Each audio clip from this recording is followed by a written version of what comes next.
எல்லாருக்கும் வணக்கம். ஜெயச்சந்திர பிரபாணி சேனலுக்கு உங்கள் எல்லாரையும் மீண்டும் வரவேற்கிறதுல மிக மிக சந்தோஷம். இன்றைக்கி நாம் என்ன பார்க்க போகிறோம் அப்படின்னா, நம்ம வீட்டில் உள்ள டைனி கிச்சன் டூர் தான் பார்க்க போகிறோம். நம்மளோட சமையல் அறையை நம்ம எப்படி வச்சுருக்கோம் அப்படிங்கிறத காமிக்க போகிறோம். வாங்க பார்க்கலாம். நம்ம இப்படி தான் வந்த உடனே நம்மளோட பூஜை அறை சமையலறை மன்னிக்கணும். சமையலறை வந்து தென்கிழக்கில் அமைஞ்சிருக்கு. எப்போதுமே வந்து சமையலறை தென்கிழக்கில் தான் அமையணும். தென்கிழக்கில் நம்ம சமைக்கிறது வந்து கிழக்கை பார்த்து அமைகிற மாதிரி இருக்கணும். வந்த உடனேயே வலது கை பக்கமாக இந்த மாதிரி அதாவது ரேக்ஸ் ஷெல்ஸ் கொடுத்துருக்காங்க. இங்கே வந்து நான் அதாவது மளிகை ஜாமான் எக்ஸ்ட்ரா உள்ள மளிகை ஜாமான்கள்லாம் இதில் வந்து பருப்பு வகைகள் போட்டு வச்சுப்பேன். இதில் வந்து பண்டம் வைக்கிறதுக்காக இந்த சம்பளம். அதுக்கப்புறம் இது வந்து கொஞ்சம் எக்ஸ்ட்ரா போன ஜாமான்கள் இதில் போட்டு வச்சுப்பேன். அதுக்கப்புறம் இதெல்லாம் வந்து மஞ்சள் மசால் அதாவது எப்படி சொல்கிறது, கடுகு மிளகு ஜீரகம் அதெல்லாம் போட்டு வைக்கிறதுக்கு இந்த குட்டி குட்டி சம்பளங்கள். இதில் வந்து அப்பளம் பொரிச்சு வைக்கிறதுக்கு அந்த மாதிரி. அப்புறம் ஒரு இதில் பாதாம், ஒரு இதில் பிஸ்தா வச்சுருப்பேன், ஒரு இதில் வேர்க்கடலை வச்சுருக்கேன். அதுக்கப்புறம் மஞ்சள் பொடி, காயப்பொடி, அப்புறம் அப்பளம் இந்த மாதிரி வைக்கிறதுக்கு. அப்புறம் இதெல்லாம் கூட வந்து கருப்பட்டி, உளுந்தம்பருப்பு, துவரம்பருப்பு, அப்புறம் சிறுபருப்பு, கொத்தமல்லி பொடி எல்லாமே இந்த அடுக்கில் இருக்கும். ஏன்னா இதெல்லாம் நிறைய அதாவது வெயிட் கூடினது அப்படிங்கிறதுனால எடுக்கிறதுக்கு வாக்காக இருக்கட்டும் அப்படிங்கிறதுனால கீழே வச்சுருக்கேன். அப்புறம் இதெல்லாம் வந்து இந்த பக்கத்தில் 4வது அடுக்கில் தூக்குச்சட்டி வகைராஸ், கோதுமை மாவு, அதுக்கப்புறம் பச்சரிசி மாவு அந்த மாதிரி எல்லாம் வச்சுப்பேன். தூக்குச்சட்டி செக்ஷன் இது. அதுக்கப்புறமா இது வந்து கொஞ்சம் தோசைக்கு இட்லி ஊற போடுற அரிசி வச்சுருப்பேன், எக்ஸ்ட்ரா கொஞ்சம் வச்சுருப்பேன்.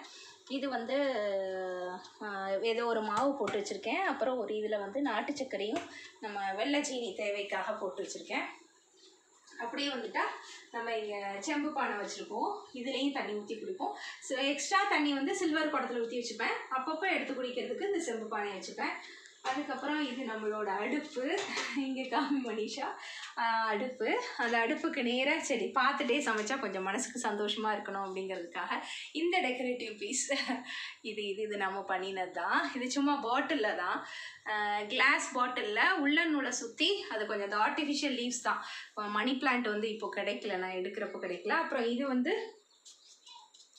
இது நம்மளோட ஆயில் ட்ரே, எண்ணெய் ஊற்றி வச்சுருப்போம், நெய் எல்லாம் அந்த பக்கத்தில் வச்சுருக்கிறேன்.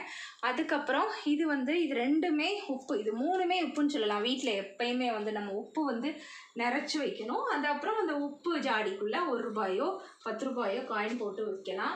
இது வந்து புளி. அதுக்கப்புறம் இது வந்து நம்ம வீட்டில் உபயோகப்படாமல் வச்சுருந்த ஷூ ரேக்கு, அதை நம்ம இந்த மாதிரி டெக்கரேட் பண்ணி இதில் வந்து காஃபி பொடி, டீ தூள், சர்க்கரை எல்லாம் போட்டு வச்சுருக்கோம். அப்புறம் இதில் வந்து கொஞ்சம் ஸ்பைசி ஐட்டம், அதாவது வாசனை பொருட்கள், அதாவது கிராம்பு, பட்டை, அன்னாசிப்பூ அந்த மாதிரி போட்டு வச்சுருக்கேன். இது சும்மா மக்ஸு குடிக்கிறதுக்கு உண்டானது. அப்புறம் கீழே வந்து நம்ம இப்போதைக்கு தேவைப்படுற கரண்டி, ஸ்பூனு, அப்புறம் நம்மளோட தேங்காய் துருவி எடுக்கிறது, லைட்டர்ஸ் எல்லாம் இதில் வச்சுருக்கேன். அப்புறம் எக்ஸ்ட்ரா ஸ்பேட்டுலாஸ், அதாவது என்ன சொல்கிறது, கரண்டி எல்லாம் அதில் போட்டு வச்சுருப்பேன். மிக்ஸி ஜார் இங்கே தான் வச்சுருப்பேன். அப்புறம் தோசைக்கல் இங்கே இருக்குது. இது நம்மளோட வாஷ் பேஷனு இங்கே இருக்குது. ஹேண்ட் வாஷ் எல்லாமே இங்கே வச்சுருப்பேன். பாத்திரம் கழுவி கவுத்துறது வந்து இந்த இடத்துல தான் கழுவி கவுத்த முடியும் இப்போதைக்கு. அதுக்கப்புறம் என்னோடய கிரைண்டர், மிக்ஸி இங்கே இருக்குது. இன்னொரு முக்கியமான விஷயம் சொல்லணும். அதுக்கப்புறம் இங்கே பாருங்கள், இது எல்லாமே வந்து இது கபோர்ட் கிடையாது. கபோர்டுக்கு பதிலாக அந்த பொருள் எல்லாம் பளிச்சுன்னு தெரியும், வெளியிலேருந்து யாராவது வந்து பார்க்குறப்போ அசிங்கமாக இருக்கும் அப்படிங்கிறதுனால நம்ம என்ன பண்ணியிருக்கோம் அப்படின்னா, கார்ட்போர்டில் இந்த மாதிரி ஷீட்ஸ் வாங்கி, அதாவது கிஃப்ட் ரேப்பர் பண்ணுற ஷீட்ஸ் இருக்கும், அதை வாங்கி நம்ம ஒட்டி அதுக்கு மேலே வந்து லேமினேஷன் ஷீட் போட்டிருக்கோம். மனிஷ் இது கொஞ்சம் காமி. லேமினேஷன் ஷீட் போட்டிருக்கோம். இது நிரந்தரம் கிடையாது அப்படிங்கிறதுனால சும்மா இப்போதைக்கு அந்த இடத்த மறைக்கணுங்கிறதுக்காக போட்டு வச்சுருக்கோம். தண்ணி எதுவும் செஞ்சினா கூட நம்ம ஈஸியாக தொடச்சி எடுத்துடலாம். இப்படி தான் இருக்குது. அதுக்கப்புறம் இந்த பக்கத்தில் வந்து நம்மளோட பூஜை சாமி கும்பிட்றதுக்காக வச்சுருக்கோம். அதுக்கப்புறம் அதாவது நம்ம அடுக்களை அப்படிங்கிறப்போ நான் ஏற்கனவே சொல்லிட்டேன், தென்கிழக்கு தான் அமையணும் அப்படின்னு சொல்லுவாங்க. தென்கிழக்கில் கிழக்க பார்த்து நின்று பெண்கள் சமைக்கணும். கிழக்க பார்த்து தான் நின்று சமைக்கணும். அப்போ தான் உங்களுக்கு வந்து உடல் ஆரோக்கியம் வந்து நல்லா மேம்படும் அப்படின்னு சொல்லுவாங்க. மேலும் அடுக்கலைக்கு உகந்த நிறங்கள் அப்படின்னு பார்த்தீங்கன்னா வைப்ரண்ட் கலர்ஸ், அதாவது எது டார்க்காக இருக்கோ, அதாவது ஆரஞ்ச், எல்லோ, ரெட், அதாவது அக்னிக்கு சம்மந்தப்பட்ட கலர்கள் வந்து நம்ம அடுக்கலையில் உபயோகப்படுத்தி ஆகணும். பச்சை உபயோகப்படுத்தலாம். அந்த மாதிரி நிறங்களை உபயோகப்படுத்துகிறப்போ அந்த இடத்துக்கு சம்மந்தப்பட்ட வளங்கள் வந்து மேம்படும் அப்படிங்கிறது நம்பிக்கை. அப்புறம் வந்து அரிசி வந்து நம்ம இப்போதைக்கு இங்கே தான் வச்சுருக்கோம்.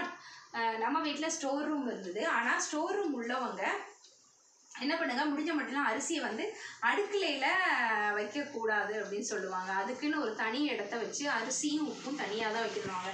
புழங்கக்கூடியதை மட்டும் உப்பு வந்து எப்பயுமே வலதுகை பக்கமாக இருக்கணும். நமக்கு உப்பு புளி வந்து வலதுகை பக்கமாக இருக்கணும். அப்புறம் இந்த கடுகு, மிளகு, ஜீரகம் அப்படிங்கிறது உளுந்து சம்மந்தப்பட்டது எல்லாமே இடதுகை பக்கமாக, ஏன்னா அது வந்து சனி பகவான் சம்மந்தப்பட்டது அப்படிங்கிறதுனால இடதுகை பக்கமாக இருக்கணும். உப்பு மகாலட்சுமி சம்மந்தப்பட்டது வலதுகை பக்கமாக இருக்கணும்னு சொல்லுவாங்க. எப்போதுமே அரிசியும் உப்பையும் குனிஞ்சு வணங்கி தான் எடுக்கணும்னு சொல்லுவாங்க. அதனால தான் அதை தரையில் வச்சுருக்கோம் நம்ம. அதுக்கப்புறமா தென்கிழக்கு அறையில் உள்ள சமையல் அறையில் எப்பயுமே நம்மளுக்கு வாஷ் பேஷன் வந்து வாக்காக இருக்கட்டும்னு சொல்லிட்டு சிலவங்க என்ன பண்ணுவாங்கன்னா இடதுகை பக்கமாக கொடுப்பாங்க. இடதுகை பக்கமாக கொடுக்கக்கூடாது. எப்போதுமே அந்த இடத்துல வடகிழக்கில் தான் இருக்கணும். அதாவது எப்படி சொல்லுவாங்க, வலதுகை பக்கமாக வாக்காக இருக்கணும்னு சொல்லிட்டு கொடுத்துருக்காங்க. வடகிழக்கில் தான், அதாவது வாட்டர் ஃப்ளோ இருக்கணும் அப்படின்னு சொல்லுவாங்க. சமையல் அறையில் வடகிழக்கில் வாஷ் பேஷன் வைங்க. இனிமேல் கட்டக்கூடியவங்களுக்கு சொல்கிறேன். இருந்ததுன்னா ஒன்றும் பிரச்சனை இல்லை, அது பாட்டுக்கு இருந்துட்டு போட்டோம். அப்புறம் அந்த ரூமில் வடகிழக்கில் எப்பயுமே நிறக்கூடத்தில் தண்ணி இருக்கிற மாதிரி பார்த்துக்கோங்க. நம்ம புழங்குற தண்ணி அங்கே நிறைஞ்சி இருக்கணும் அப்படின்னு சொல்லுவாங்க.